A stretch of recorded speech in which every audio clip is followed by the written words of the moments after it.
We continue reading about the plagues and what happens as we continue with chapters 10 through 14 of Exodus. Why was Pharaoh so reluctant to let the people go? The Hebrews were Egypt's free labor, the builders of their great cities. As Egypt's leader, Pharaoh would not easily let such a wonderful resource go. The Hebrews still saw distinction only in the terms of slave and free. God sees us in terms of what we will become, not just what we are right now. One more plague. Pharaoh still couldn't believe that there was one other person greater than he. It took the greatest of all calamities, the loss of his son, to force him to recognize God's authority. God had every firstborn son in all of Egypt die.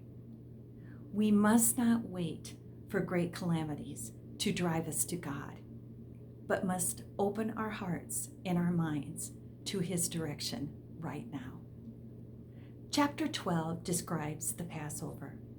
This is where our mighty God gave Moses and Aaron instructions to share with their people so that their firstborn sons would be safe. He told them to sacrifice a 1-year-old lamb without defect and paint the top and the sides of the doorframe to their homes. With this as a sign, these doors would be passed over and the firstborn sons would be safe. The lamb is the picture of Jesus Christ, who died for the sins of the world. As Egypt buried its dead, the Hebrew slaves left the country, a free people at last.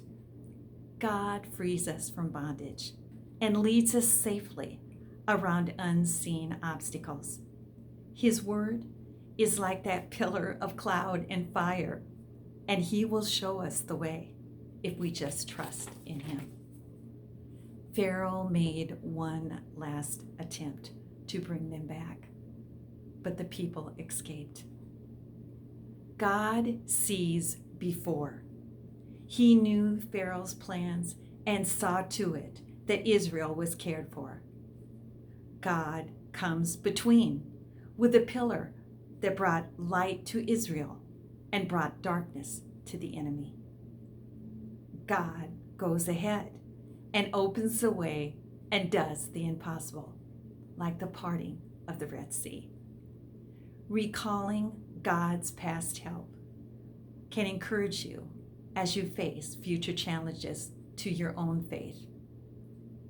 God finally comes behind. Isaiah stated, "The God of Israel will be your rear guard." The defeat was complete. The Egyptian army was no more. This reading really includes a lot of information. You may need to read the chapters a couple of times through, but at the end of your reading, there is one thing you will know: the mighty power of the hand of God. Salt Shaker devotions this week are led by Jeannie and Jane. And remember, biblical shakers will make reading the Bible more enjoyable for you. And I pray that the Lord will put a hunger on your heart.